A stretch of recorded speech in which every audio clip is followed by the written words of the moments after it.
I'm leaving Robinhood for good. Hey there, it's Victoria, and I'm going to be sharing with you why I am leaving Robinhood and maybe reasons why you might consider leaving Robinhood.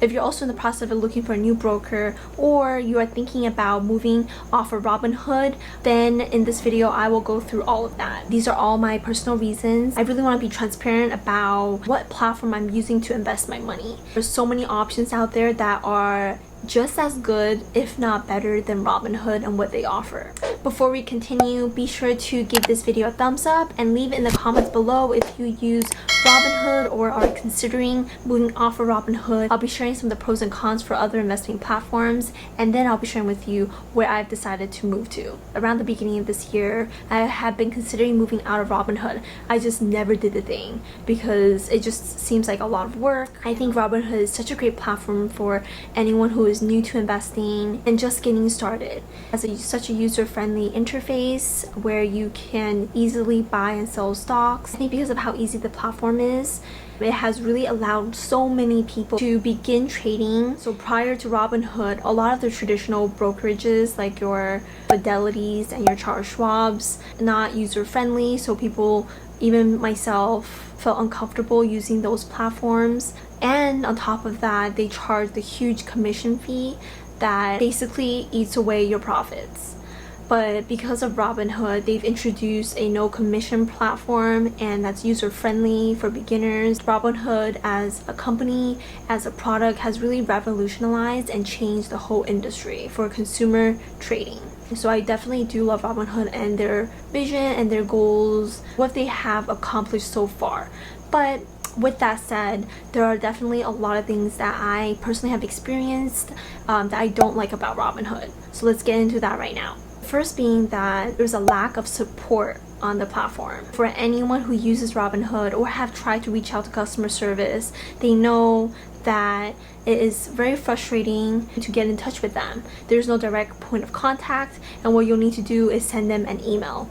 You would think that they would have a better customer service experience. I say this because I think most companies now, to be able to survive and compete in the markets for users engagement or just customers, it's so valuable for them to have the best customer service experience. If you look at companies like Amazon, they have the best customer service experience, and because of that, they're definitely a leader in their industry. So that was a big drawback for Robinhood, considering a lot of the traditional brokerages offer really great customer service experience where you can just call them up and then they can really support you. Especially when you're putting so much money into these platforms, you want to make sure that if you need help or support, that there's someone to go to and there's immediate support. Now let's get into the second reason.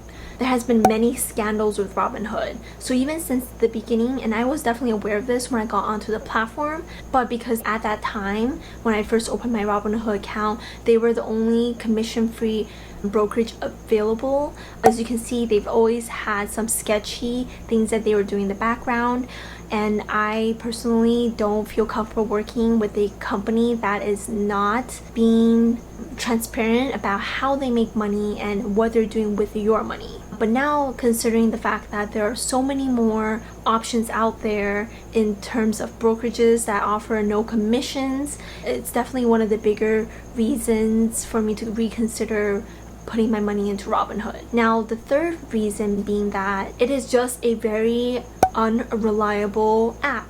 As you can see, in the past year, they had 2 crashes, and who knows what's gonna happen again. There might be another crash.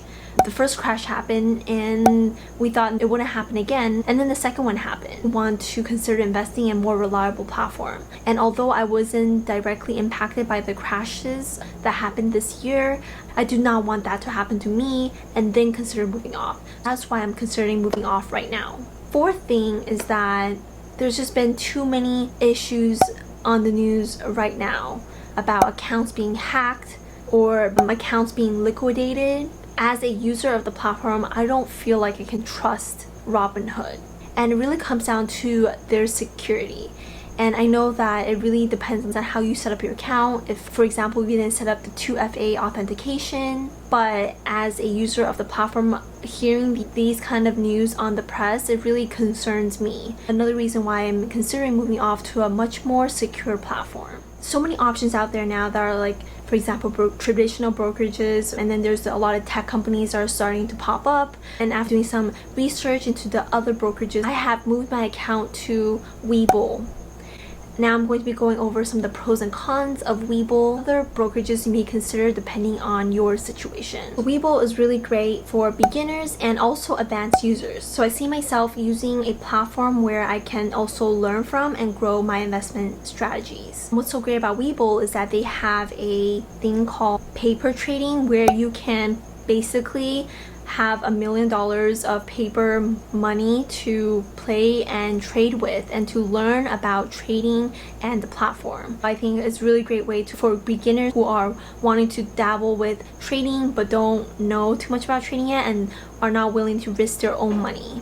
They have really great charts for advanced users. They also offer other types of investment accounts like Roth IRAs. There are unlimited amounts of trading you can do in a day. Now, I am not a day trader, but it's just good to know that my account won't freeze. And of course, like a lot of brokerages nowadays, they also offer zero commission trading. They also allow you to trade ETFs. Now, what's not so great about Webull is that they do not offer fractional shares. If you use Robinhood, you know that recently Robinhood started offering fractional shares, which means that instead of trading, for example, Apple at this full price, you can buy $10 worth of Apple.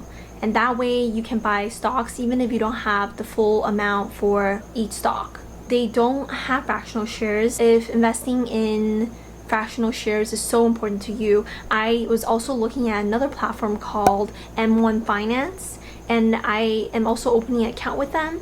They do offer fractional shares. Now I'll be showing you how I am opening up a Webull account and transferring my funds from Robinhood to Webull.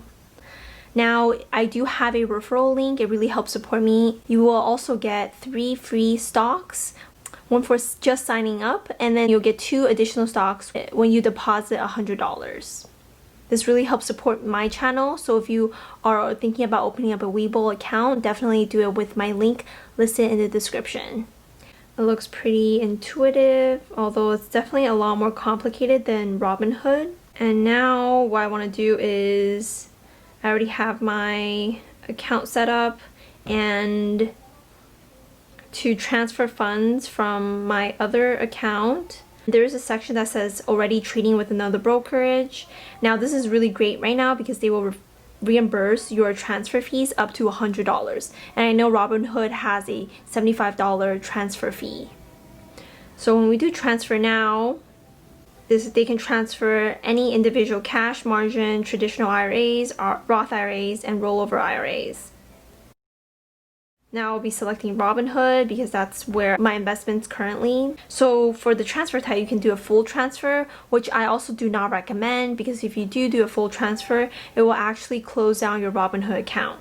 So I recommend doing a partial transfer and then specifying either the cash amount or the individual positions that you have. For example, I have 15 shares of Tesla, so I will add that as a position to transfer over, and then you can keep adding positions that you want to transfer over. So that's what I will be doing. If you have any questions about what that process was like, moving from one broker to another, then the comments below. Or if you have any other questions about Robinhood, Webull, or M1 Finance, definitely let me know in the comments. If you enjoyed this video, be sure to give me a thumbs up and subscribe to my channel. It really helps support me in making these videos for you.